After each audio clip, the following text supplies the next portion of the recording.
നമ്മുടെ കർത്താവായ യേശുമിശിഹായുടെ നാമത്തിൽ ഈ ശുശ്രൂഷയിലേക്ക് നിങ്ങളെല്ലാവരെയും സ്വാഗതം ചെയ്യുന്നു. Ave Maria. വിശുദ്ധ ലിഖിതങ്ങളോ ദൈവത്തിൻ്റെ ശക്തിയോ അറിയാത്തതുകൊണ്ടാണ് നിങ്ങൾക്ക് തെറ്റുപറ്റുന്നത്.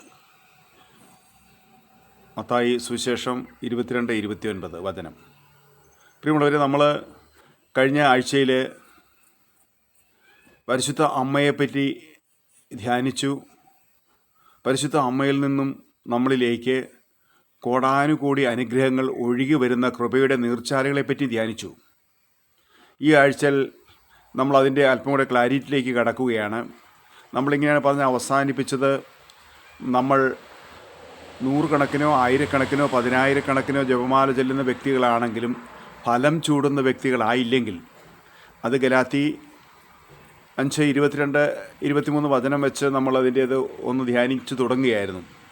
ഇന്ന് നമ്മൾ അതിൻ്റെ അകത്ത് രണ്ട് കാര്യങ്ങളെ സംബന്ധിച്ച് രണ്ട് ഫലങ്ങൾ, സ്നേഹവും ആനന്ദവും, ഈ രണ്ട് ഫലങ്ങളെപ്പറ്റി ഒന്ന് ധ്യാനിക്കാൻ. എൻ്റെ ആധ്യാത്മിക ജീവിതത്തിൽ പരിശുദ്ധ അമ്മയിൽ ഞാൻ ആശ്രയിച്ച് യേശുവിൽ എത്തുവാൻ എൻ്റെ ഈ ജപമാല ഭക്തി കൊണ്ട് എനിക്ക് ഫലം ചൂടാൻ കഴിയുന്നൊരു വ്യക്തിയായി മാറുവാൻ ഈ പരിശുദ്ധ അമ്മ എന്നെ സഹായിക്കും. ഞാനിങ്ങനെ തിരിഞ്ഞു നോക്കണം, എന്നിൽ നിന്നും ഈ സ്നേഹത്തിൻ്റെ ഈ നിർഗളിക്കുന്ന അമൂല്യമായ ഈ പ്രവാഹം ആരിലേക്കെങ്കിലും ഒഴുകുന്നുണ്ടോ, പകരുന്നുണ്ടോ? ദൈവം സ്നേഹിച്ച് ആ സ്നേഹം എൻ്റെ ഹൃദയത്തിൽ നിന്നും, എൻ്റെ നോട്ടത്തിൽ നിന്നും, എൻ്റെ പ്രവർത്തനത്തിൽ നിന്നും മറ്റുള്ളവരിലേക്ക് ഒഴുകുവാൻ, എൻ്റെ ചുറ്റുപാടുകളിലേക്ക് ഒഴുകുവാൻ ഇടയാകുന്നുണ്ടെങ്കിൽ ഞാൻ ഫലം ചൂടുന്ന വ്യക്തിയായി മാറുകയാണ്. വചനം പറയുന്നത്, എന്നെ സ്നേഹിക്കുന്നവൻ എൻ്റെ വചനം പാലിക്കുമെന്നാണ്. അപ്പോൾ വചനം പാലിച്ചുകൊണ്ടാണ് വചനത്തിൻ്റെ പാലകയായ വചനം ജീവിതമാക്കി മാറ്റിയ പരിശുദ്ധ അമ്മയിലുള്ള ആശ്രയം എന്നെ ഒരു വലിയവനാക്കുവാൻ ദൈവം ഇടവരുത്തുകയാണ്. അതുകൊണ്ട് ഞാൻ ദൈവത്തെയും ദൈവവചനത്തെയും സ്നേഹിച്ച് എൻ്റെ ഉള്ളിൽ ഈ സ്നേഹം നിറഞ്ഞ് എന്നിലൂടെ ദൈവസ്നേഹം അനേകർക്ക് അനുഭവിക്കാൻ ഒരു പാത്രമായി ഞാനും മാറണം.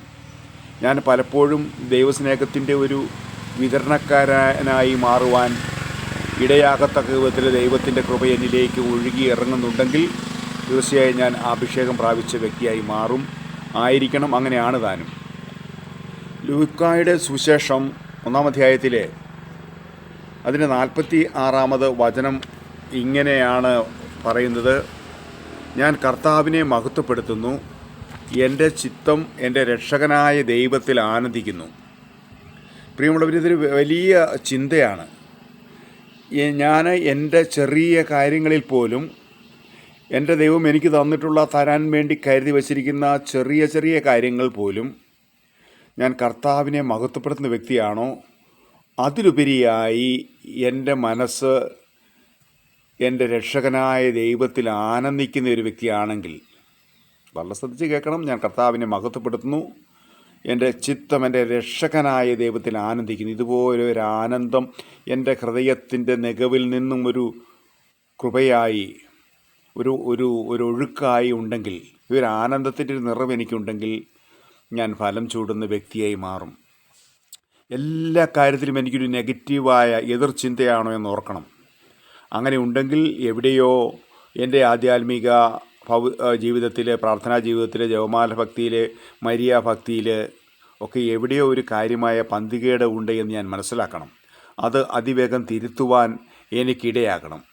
ശരിക്കും പറഞ്ഞാൽ ജപമാല ഭക്തിയുടെ ഏറ്റവും പ്രധാനപ്പെട്ട ഒരു കാര്യം ഇത് ആത്മീയമായ ഒരു അഭിഷേകമാണ്. ആത്മീയമായ ഒരു ഉണർവുണ്ടാകണം. ഈ വിശുദ്ധരുടെയൊക്കെ ജീവിതമൊന്ന് എടുത്തു നോക്കിയാൽ അവരെ ഈ പറഞ്ഞ ലൂക്ക 1:46 വചനത്തിൻ്റെ അഭിഷേകം സ്വീകരിച്ച വ്യക്തികളാണ്. ഏത് പ്രതിസന്ധി ഘട്ടങ്ങളിലും, എല്ലാം തകർന്ന് നശിച്ച് തരിപ്പണമായി എന്ന് പ്രതീക്ഷിക്കുന്ന ഘട്ടങ്ങളിലും അവർ ഇങ്ങനെയാണ് പറഞ്ഞത്. അവരും ഇങ്ങനെയാണ് പറയുന്നത്, ഞാൻ കർത്താവിനെ മഹത്വപ്പെടുത്തുന്നു, എൻ്റെ ചിത്തം എൻ്റെ രക്ഷകനായ ദൈവത്തിൽ ആനന്ദിക്കുന്നു. കാരണം ഇത് നിത്യജീവന്, ഈ അനുഗ്രഹങ്ങളിൽ ബഹുഭൂരിപക്ഷവും നിത്യജീവനിൽ എത്തുവാൻ വേണ്ടി ദൈവം ക്രമീകരിച്ച് നിർത്തിയിരിക്കുന്നതെന്ന് നമ്മൾ മനസ്സിലാക്കണം. പരിശുദ്ധ അമ്മയിൽ ഇതുപോലെ സമർപ്പിച്ച് ശരിക്കും ആനന്ദിച്ച ഒരു ദൈവവേദന ഇന്നോളം പരാജയപ്പെട്ടിട്ടില്ല. വിശുദ്ധരുടെ എല്ലാം ജീവിതം മുഴുവൻ അതങ്ങനെയാണ് നമ്മളെ സാക്ഷ്യപ്പെടുത്തുന്നതും അതുകൊണ്ട് ഭൗതികമായ അനുഗ്രഹങ്ങൾ ഒരിടത്തും തരികയില്ല, അതിലൊട്ടും കുറവ് വരുത്തുമെന്ന് പറഞ്ഞിട്ടില്ല. പക്ഷേ എങ്കിൽ നമ്മൾ മത്തായി സുവിശേഷം 6-ാം അധ്യായത്തിൻ്റെ 33-ാം വചനത്തിൻ്റെ ഒരു അഭിഷേകമാണ് സ്വീകരിക്കേണ്ടത്. അങ്ങനെ എന്താണ്? ആദ്യം അവിടുത്തെ രാജ്യവും അവിടുത്തെ നീതിയും അന്വേഷിക്കുക, അതോടൊപ്പം മറ്റുള്ളവയെല്ലാം നമുക്ക് എന്തൊക്കെ വേണോ അതെല്ലാം കൂട്ടിച്ചേർക്കപ്പെടുവാൻ ഈ അമ്മ നമ്മെ സഹായിക്കും.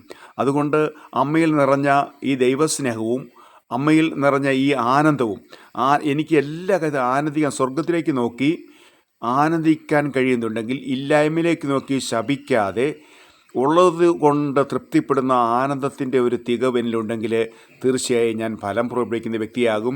അതുകൊണ്ട് നമ്മൾ ഫലം ചൂടുന്ന വ്യക്തിയാണെങ്കിൽ ഏതൊരു സ്വർഗത്തിൻ്റെ അനുഗ്രഹവും പരിശുദ്ധ വഴി നമുക്ക് ലഭിക്കുമെന്നുള്ള കാര്യത്തിൽ യാതൊരു സംശയമില്ല. ഈ കേട്ട വചനം മാംസം ധരിക്കാൻ നമുക്ക് പരിശുദ്ധ അമ്മയോട് ചേർന്ന് പ്രാർത്ഥിക്കാം. ആവേ മരിയ, ആമേൻ, ഹല്ലേലൂയ.